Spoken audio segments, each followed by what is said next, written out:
Professor Kaku, welcome. Glad to be on the show. Thanks so much for being here. You have so many roles that it's kind of difficult to summarize all of them to introduce you because you are a best-selling author, you are a professor, you are a physicist. And I would say that you are probably one of the most well-known science communicators, not only here in the US, but all around the world. Oh, thank you. I would like to talk to you about how did your passion for all the different fields started. And maybe the first one is your passion about science. When did you get or fall in love with science? It all began when I was 8 years old. I still remember the shock I felt when the newspapers published a picture of a man's desk with an unfinished book on it. And the caption said, "This is the unfinished manuscript of the greatest scientist of our time." And I said to myself, wow, why couldn't he finish that book? If he was so smart, so great, what was in that book that he couldn't finish? It's a homework problem, right? Why couldn't he ask his mother, what was in that book? I had to know. This is greater than any murder mystery, greater than any adventure story. I went to the library, and it took years to finally find out that the man's name was Albert Einstein. And that book that I saw when I was 8 years old was the unfinished manuscript of the theory of everything. He wanted an equation no more than 1 inch long that would allow us to read the mind of God. So I said to myself, that's for me. This is what I want to do for the rest of my life, to try to help complete this unfinished book. Well, today we think we have the theory. The theory is called string theory. I'm one of the pioneers of the subject. And we think that it does explain all the richness of the universe, from the Big Bang to the creation of the stars and the sun, to the creation of humans and maybe even love. And so this was the dream of a lifetime, to be able to summarize all physical laws in a small little equation. Take a look at E equals mc squared. That's an equation 1 inch long, but it allows us to understand the secret of the stars. What is m? That is the mass of hydrogen gas. What is E? E is the energy of the sun. Why do we have the Earth? Why do we have the solar system? Why do we have the galaxy? All because E equals mc squared. Matter turns into a fantastic amount of energy. What Einstein wanted was an even bigger equation that would explain everything else. Magnetism, the nuclear force, molecules, atoms, that's what he wanted. So I said to myself, that's for me.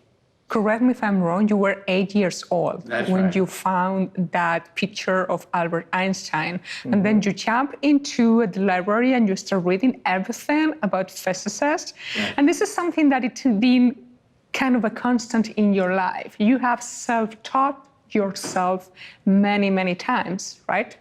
That's right. Many times I take classes from school and I talk to very good teachers, but they're limited in terms of what they understand. If you are a physicist, you understand the basics of atoms and molecules and stars and planets. So it's not a mystery anymore. You have a way to understand the present and also the future. I love to think about the future. And when I see a science fiction movie, I realize that it's all physics. Starships, ray guns, invisibility. All the things you see in science fiction movies are a byproduct of what is or is not possible with physics. So I said to myself, once I understand the so-called unified field theory, what's behind it all is physics. And so by the time I was 10, 12 years old, I said to myself, physicist, that's what I want to become. There is also a very beautiful story, Professor Kaku, that I would like you to explain and to share with the audience. There is when you built the atom smasher in your garage. That is something that you did almost on your own. That's right. When I was around 16 years old, I said to myself, I want to be part of this great revolution in physics. So I went to my mom and I said, Mom, can I have permission to build a 2.3 million electron volt particle accelerator in the garage. So my mom kind of stared at me and she said, sure, why not? And don't forget to take out the garbage. Well, I was very industrious. I went to Westinghouse. I got 400 pounds of transformer steel, 22 miles of copper wire. On the high school football field, we wound 22 miles of copper wire from my atom smasher. Finally, it was ready. I would close my eyes, close my ears, and I would hear this huge crackling sound of 6,000 watts of power surge through the capacitor bank. And then I would hear this pop, pop, pop sound as I blew out all the circuit breakers in the house. The whole house was plunged in darkness, and my poor mom, she would say to herself, why couldn't I have a son who plays basketball? Maybe if I buy him a baseball, and for God's sake, why can't he find a nice Japanese girlfriend? Why does he have to build these machines in the garage? Well, I love making machines, and it got me accepted to Harvard, and that began my career as a physicist. Professor Kaku, how did that influence your view of education? Because you created the atom smasher by yourself. I remember reading, teachers could not help me creating it, so I have to do it myself. And then previously you found this picture of Albert Einstein and you shared. So how this self-learning process it's been a constant in your life. How has shaped your views of what's a meaningful education? Well, I have the good fortune of being on television and radio, and I've had a chance to interview hundreds of scientists for my own radio show. And I asked them a simple question. You're a Nobel Prize winner, you're famous, whatever. What started it? Where did it all begin? And they usually say the same thing. They say, when I was 10 years old, something happened which changed their life. Because see, before 10, everything is mommy and daddy, mommy and daddy. That's the universe, mommy and daddy. After 10, you want to know what's beyond mommy and daddy, what's out there. And then you have this existential shock, this epiphany, when you get your first telescope, your first chemistry kit, your first visit to the planetarium, a microscope, and you begin to realize, whoa, there's a universe. There's a universe out there. And that shock stays with you for the rest of your life. Even when you're old and you're tired, you still remember, I remember how great it was to feel fascinated by the laws of nature. But then, here's a warning. Then by the time you're 15 or 16, it's all over. It's all gone. What happens is you enter junior high school or middle school, and then they crush it out of you. Science becomes memorization. It becomes drills, memorizing things that are totally irrelevant and not important at all. I remember that I had to memorize the minerals out there and the parts of a flower, but those are not important. What's important is principles. Concepts are important, not memorizing the names of a flower. And in the future, we scientists are going to put the internet in our contact lens. We will blink and we'll be online. I'll blink, I'll see you. I'll see your biography right next to your name. If I want to lecture, I'll simply call for it in my contact lens. College students, of course, will be the first ones to buy these contact lenses to take exams. So memorization is not going to mean so much in the future. The elements of nature, the periodic chart, you blink and there it is. What we want to teach is principles, evolution, concepts, Newton's laws of motion, things that are fundamental rather than simply memorizing the parts of a flower. And so that's why I think that our educational program is very backward. You know, we do graduate people from college with a good education so they can thrive and live in the world of 1950. Now, the problem is, when we graduate all these students to live in 1950, the problem is we don't live in 1950 anymore. We live in the modern age of the internet and GPS and satellites, but we don't teach it that way in school. Let me give you an example. I sometimes teach physics for doctors in my college, pre-meds. And when I teach out of the book, I have to teach them about levers, slides, swings, and friction. And I said to myself, well, you know, friction, tuning forks, they were important 300 years ago. But I should be teaching about MRI scans, PET scans, X-ray scans, CAT scans. That's what I should be teaching them. And here I am teaching them about friction and pulleys. And so I realized that our educational program is very backward. It doesn't take students and push them into the modern age. Do you, in your capacity as a professor, change that? Do you teach doctors about MRIs and CT scans, these kind of things? Well, I try to sneak it in. When we talk about electricity and magnetism, I have to teach it out of the book. Here's a coil, you wind the coil, and oh, a magnetic field comes out, right? And then I try to teach them, well, one day, that magnetic field is going to be around your head. It's going to be around your heart. We're going to photograph what is inside your brain using what we just learned in a book about electricity and magnetism. And so that's why I think we have to change the way we teach. We teach memorization. And of course, you do have to learn some things, but in the future, you'll simply blink, or your virtual reality goggles will see the lecture. So what is the purpose of a professor in the future? In the future, you will have robo-professor in your contact lens. You blink, and there's yesterday's lecture right there. Why do you need a professor? Why do you need a teacher? Because you need a mentor. Robots cannot be mentors. Robots cannot grade your homework assignment and give you career guidance. Robots can't give you personalized guidance. Robots are adding machines. Very sophisticated adding machines, but that's all they are. Adding machines. That's where the human professor is going to come in. So education, I think, should be different.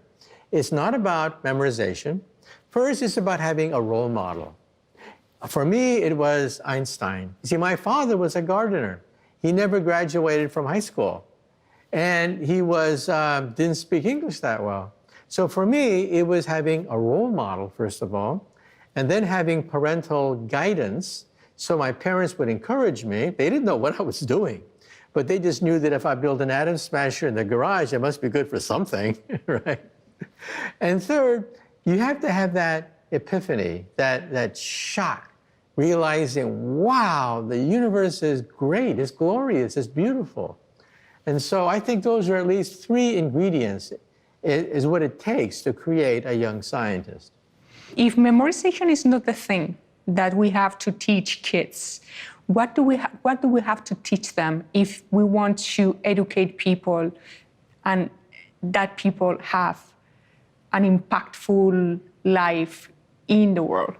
Well, first of all, we do have to teach people the basics, like arithmetic, balancing a checkbook, understanding money, so that they can survive in life. But we should throw away all the things that are simply memorization for memorization's sakes, like learning all the animals, learning all the plants, learning all the names of these things, because in the future you'll simply blink and it'll be right there. But then we have to make sure that the knowledge we give students is useful for them. You know, sometimes people come up to me and say, Professor, this is useful. I can use this information. How does a TV set work? Or an X-ray machine? Or any of the things that you see around us are so mysterious. The average person goes through life clueless, absolutely oblivious. We're surrounded by technology. Technology is everywhere. But how does it work? I don't know. You just push the button, right? But one of these days, this knowledge will affect your career, and it'll affect your health, and it'll affect your life, because that's where wealth comes from. You know, I tell my students this: why are we so prosperous with so many riches and all these things that surround us? A politician would say it's taxes. That's all it is. You hear it on TV all the time. I'm going to tax this, I'm going to tax that. But you see, taxes simply shuffle money. It doesn't create wealth. Wealth does not come from taxes. Wealth comes from science and technology. Let's say I were to walk into this room 200 years ago. 200 years ago, right here, someone were to walk into this room. What would they see? Well, they would see horses. They would see a lot of animal waste on the floor. If they were lucky, they had a wagon. And how did you yell out? How did you communicate with your neighbor? You yelled out the window. That's how you talked to people. You yelled out the window. High-speed travel was riding on a horse. If you could have a horse, that's what life was. And how long did people live in those days? Average age was about 35. For most of human history, from the cavemen and cavewomen days to the present time, the average person lived between 30 and 35 years of age. Life was not pretty at all. But what happened? Science and technology happened, but science and technology comes in waves. The first wave was in the 1800s. We physicists worked out steam power. That gave us the locomotive, the engine, all of a sudden machines in factories, because we physicists understood the energy of coal and the energy of steam. Then we physicists worked out electricity, magnetism. That lit up our cities. All of a sudden we had television. All of a sudden we had radio. Third was computers. We physicists worked out the transistor and the laser. That gave us the internet and gave us the computer. And now, most people don't know this, but we're going through the fourth stage, the next stage. And we don't want to leave people behind. First was steam power. Second was electricity. Third was computers and transistors. The fourth is artificial intelligence and biotechnology, science at the molecular level. And so science is not going to go backwards. We have to learn these things as each revolution hits us. And that's why I want to teach people why this is important, because this is going to affect their job. It's going to affect their income. It's going to affect their lifestyle. It's going to way they function in society. And they're going to make decisions by voting for politicians who will tax them. But the origin of wealth is science and technology. When did you first realize, because biotechnology and artificial intelligence is quite new, and you have been communicating science and the dangers of climate change, and we will talk about that, and every scientific issue you have covered it. So when did you first realize I have this responsibility, I have to do something, I have to educate people? Well, through most of my early years, I was very focused on understanding the unified theory, the theory of everything. And I became one of the founders of what is called string theory, which we think is the theory of everything. Very briefly, string theory says that everything we see around us, the atoms and protons and neutrons, they're nothing but little rubber bands that are vibrating. This is an electron, this is a quark, this is a Yang-Mills particle. They're nothing but different vibrations of a string. So why do we have subatomic particles? They're notes on a tiny, tiny string. What is physics? Physics is the harmonies you can create on vibrating rubber bands. What is chemistry? Chemistry is the melodies you can play on vibrating strings. What is the universe?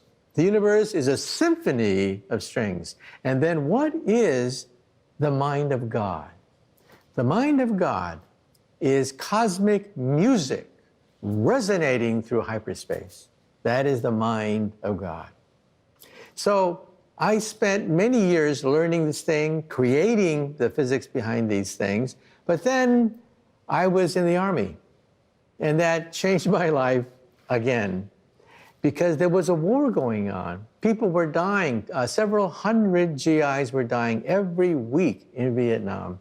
And I had to ask myself a simple question. What do I want to die for? Most people go through life never thinking about death, about the end of life. But here I was talking to soldiers who came back from Vietnam saying that, yes, death is something you live with. Every day you live with death and the end of life. So I said to myself, well, what is the meaning of all this? And I said to myself, I have all this knowledge, and it's all for nothing. It's all for nothing. I can calculate from first principles on a sheet of paper the properties of atoms, the molecules in the air, the sun. I could calculate the nature of stars for nothing, because we're all going to die in Vietnam.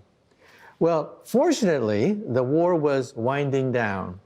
And as a consequence, I didn't have to go to active duty. I was 2 years in the military, learned everything about machine guns and artillery, and fired a tank even when I was in the Army. But then suddenly I was free. I got a notice saying that, well, we're winding down the war. So I said to myself, I should do something. I mean, if you have all this knowledge, why does it have to die with you? Why can't you tell people that knowledge is power? That knowledge is democracy. It's about empowerment. You see, many scientists believe that science is morally neutral, like a hammer. I don't think so. I have a different opinion. Yes, a hammer can be used for good, and a hammer can be used for bad. But it's not the same. You see, the internet spreads information.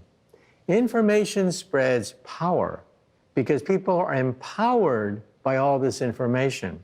They realize, I don't have to live like this. I don't have to live under a dictatorship. Look at all these people who are free. I can be like them. And so the internet creates democracy. People are empowered, and as a consequence, wars, we will have wars, but there'll be fewer wars because people are going to take their future into their own hands. Democracies do not war with other democracies. Professor Kaku, one of the topics you have been talking for a while it's climate change and the dangers of climate change. But I think you are also an optimist. I read that you said that if we are, for example, able to create these batteries that allow us to store the energy created by renewable sources, we still have a chance. So are we in a point where there's no way we can avoid the catastrophe, or there is hope for us here on Earth?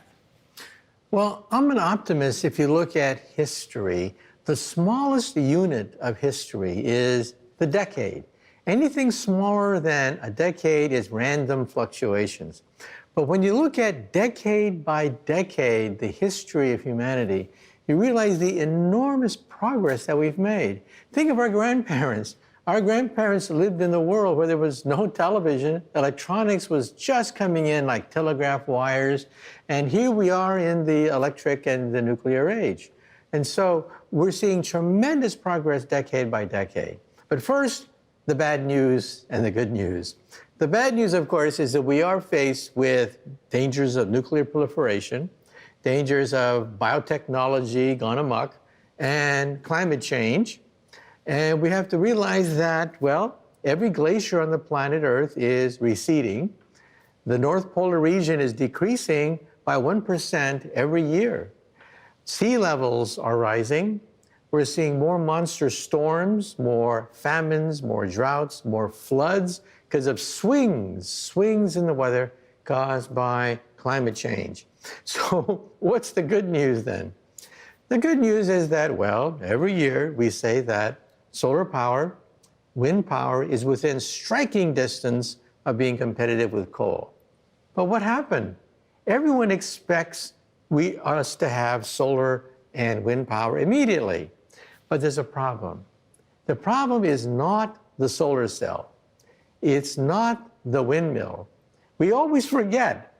The problem is storage.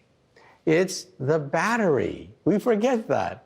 We think everything obeys Moore's law. Moore's law says that computer power doubles every 18 months. We expect that everything doubles every 18 months, but no. Batteries have been stagnant for 100 years. You know, 100 years ago, Thomas Edison and Henry Ford had a contest. They were friends. What would power the 20th century? Henry Ford said gasoline, and Edison said the battery. Everybody laughed at Henry Ford. Ha! Gasoline?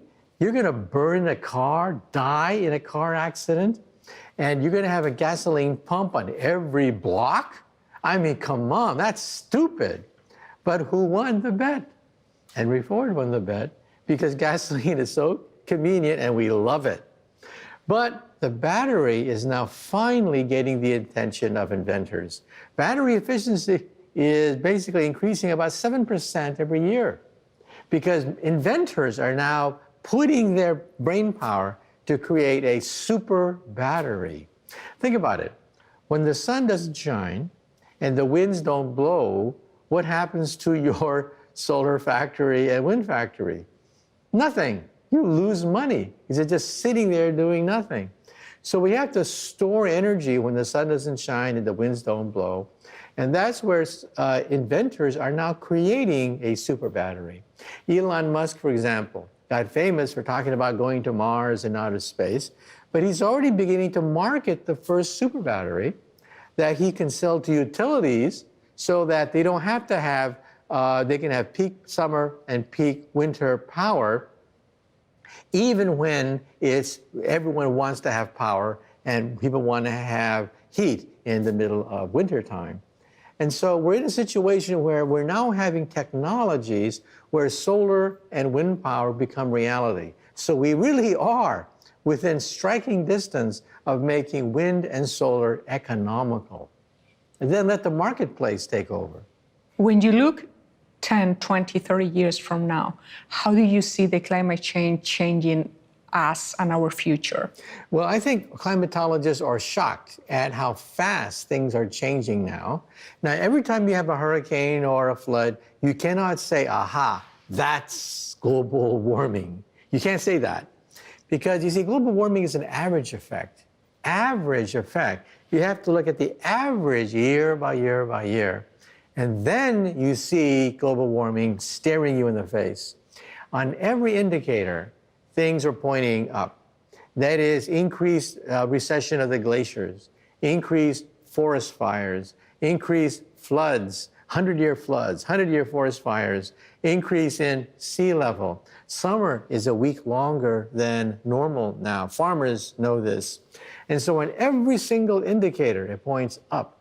The temperatures are rising. We're seeing some of the highest temperatures recorded in the history of science just within the last decade. However, even though things are going faster than expected, there's still time.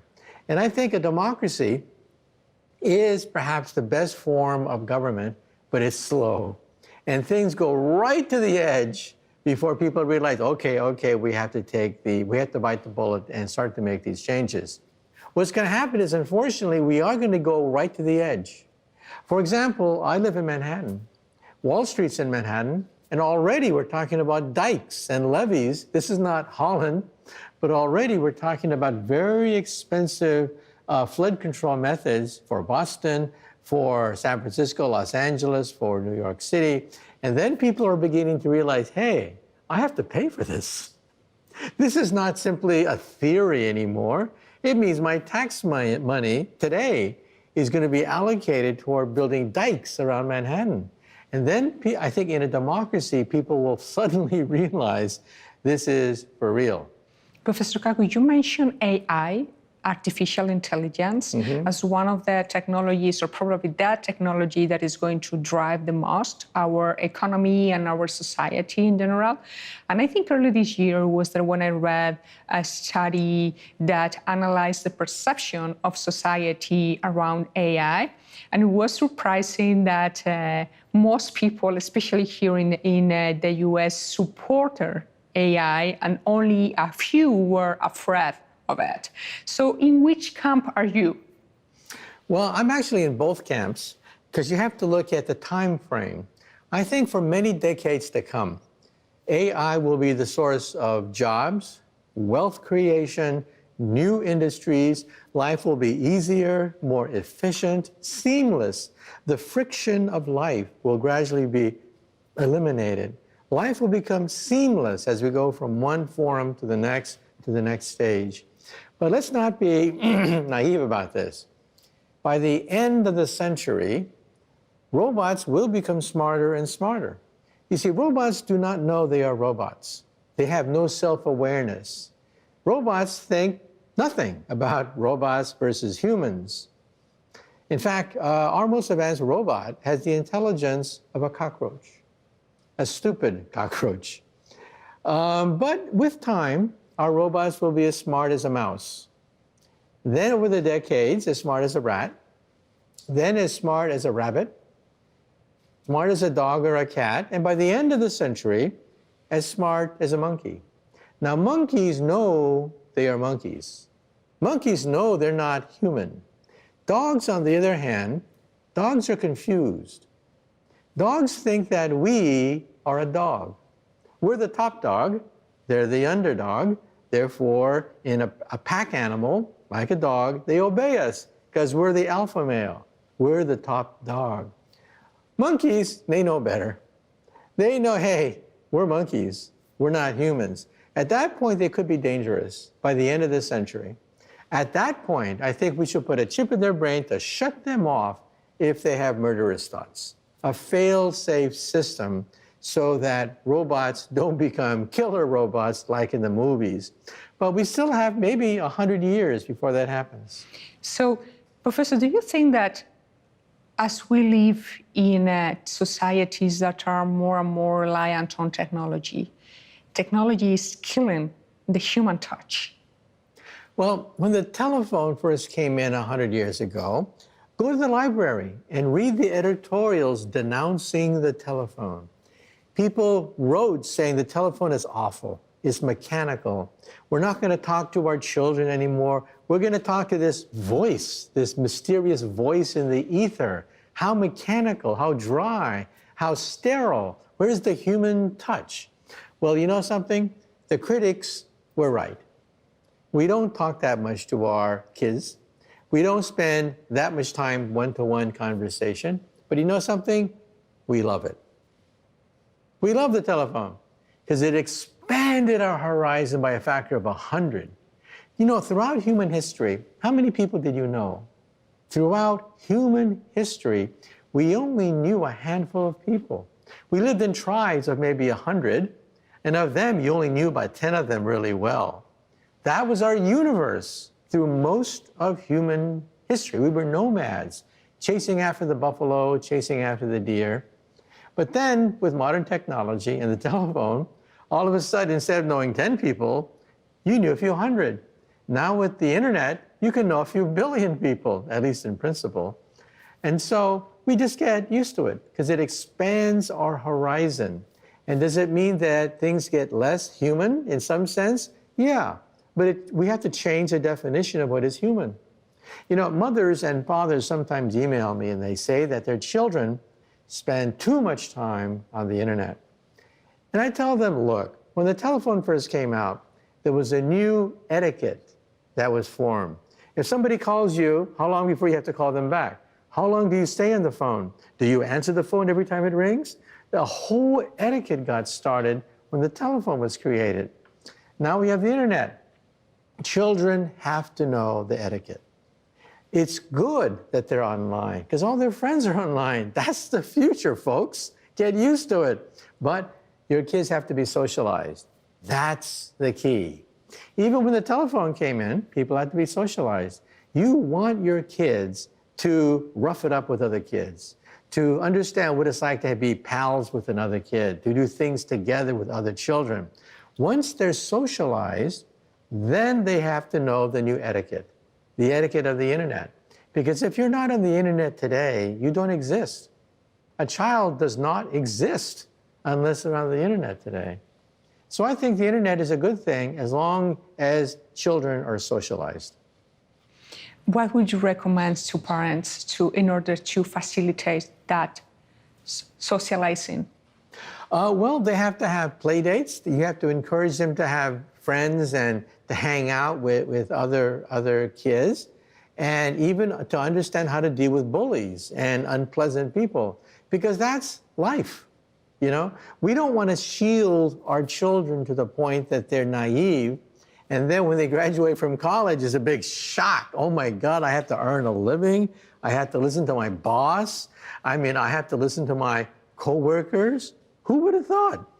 So when people graduate from college, they're in a shock because college is not life. It's sheltered, basically.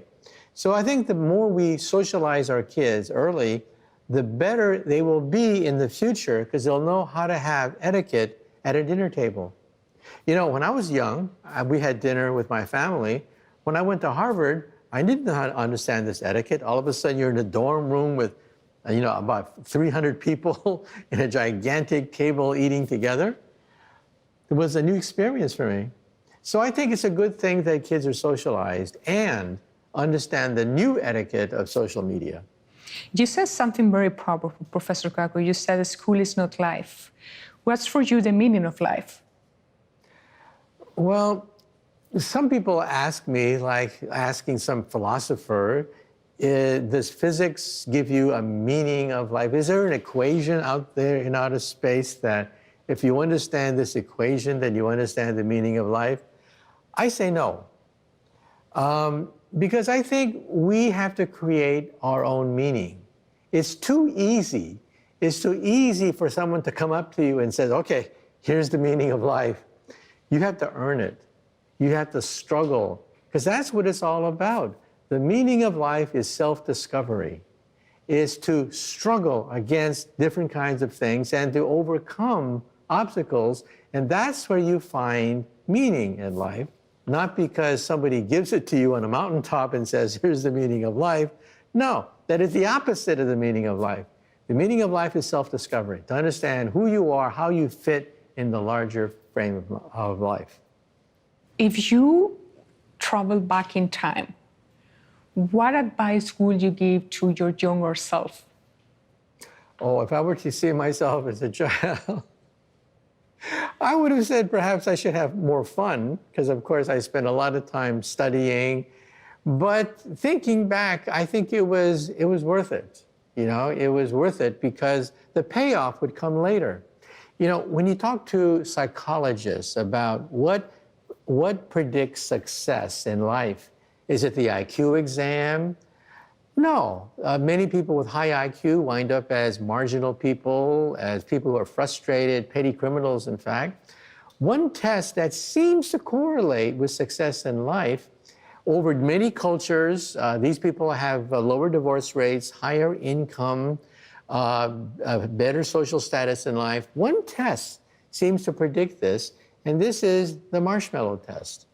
You give a child a choice between one marshmallow now or 2 marshmallows a few hours later, and then track them. Track them over decades between different countries, different societies, and you find the same pattern. On average, the children who delay gratification have lower divorce rates, higher income, higher social status. And why? Because they don't take shortcuts. They go for the long haul. They see the pot of gold at the end of the rainbow. Because you see, my parents were poor. My parents were locked up during World War II. It was a very hard time. People were hysterical about war. And my parents were in a camp for 4 years, from 1942 to 1946. But afterwards, my parents would say, okay, that's the past. Yes, we were locked up, but the future is what's important. Get over it. Pick up your pieces, go forward, because in some sense, that's the meaning of life. To find your own destiny, to create your own destiny, rather than to feel sorry for yourself, rather than to have your destiny given to you, you have to earn it. You found very early on in your life this role model, Albert Einstein, as you said, that triggered your passion for science, for physics, and that influenced your career. But many young people now struggle with that. They don't have a role model, they don't know how to find their passion. So what would be your advice for them and also for the parents? Because the parents almost always also suffer that when they see their kids struggling with that. Well, I tell parents, first of all, that when your kid is around 10 years of age, that's the time to buy them a telescope, a microscope. You see, when they're 5 or 6 and you shower them with all these scientific gadgets, kids don't know. Everything is mommy and daddy. But around 10, 11, that's when kids get curious. They really want to know what's out there, what's happening with the world. So I tell them that, well, buy a telescope or binoculars. Even binoculars, you see a whole new world opening up. Get a microscope, because you see there's a micro world out there. Give them a chemistry kit so they can tinker with chemicals and see what things are made of, what atoms can do. Take them on trips to the planetarium. Take them on trips to see Mother Nature in action. The young Richard Feynman, who went on to win the Nobel Prize, when he was a child, his father would take him in the forest and point out birds. Why are they shaped the way they are? Why the coloration, the beak is this way? Why? Why are birds like the way they are? Eventually, the young Feynman knew everything about birds, how they evolved, how they hunted, how they got food. And then one day, a bully comes up to him and says, "Hey, Dick, what's the name of that bird over there?" He was stumped. He knew everything about that bird except its name. So he said to the bully, I don't know the name of that bird. And then the bully said, "What's the matter with you, Dick? You stupid or something?" And then in that instant, Feynman got it. That most people think science is giving names to birds. That's what science is. You're a scientist, oh, you know the name of this bird, you know the name of that, you know the name of that. And then Feynman said to himself, that's not science. Science is about principles, about concepts that give you the shape, the coloration, the habits of birds. So I would teach kids not to simply memorize things, but to try to understand evolution and why things are the way they are. And also try to be enthusiastic to kids. You know, when you ask kids, name your elementary school teacher. After 50 years, some people can say, I remember that my fifth grade teacher. I still remember my fifth and sixth grade teachers because they were enthusiastic. They really cared about something. And that makes all the difference. So many people say that, yes, when I was in school, somebody showed me the way because they were enthusiastic. They believed in this, and they made it part of my passion as well. Listening to you reminded me to a quote. I cannot say it word by word, but it was kind of, and it's actually a quote by Albert Einstein about never stop making questioning yourself, questioning the reality around you. Yes, and my favorite Einstein quote is, Einstein once said that unless you can explain a theory to a child, if you can't do it, the theory is probably useless, worthless. Why? Because most people think theory is just busy work, drudgery, memorizing things. That's not theory. Theories are based on principles. Principles are pictorial. You can picture a theory in your mind because it's based on rockets, clocks, meter sticks. So when you think of relativity, you think of pictures. You think of clocks, meter sticks, curved manifolds. You think of images. And that's what Einstein said. Every great theory is based on images. Because images can be described by equations, but the equations are not fundamental. It's the physical principle that makes it all work. So I think about that. When I explain things to children, I say to myself, can I explain this to my mother? Can I explain this theory to a child? If I cannot, then either I don't understand the principle or the principle is worthless. That's amazing. Professor Kaku, thank you so much. My pleasure.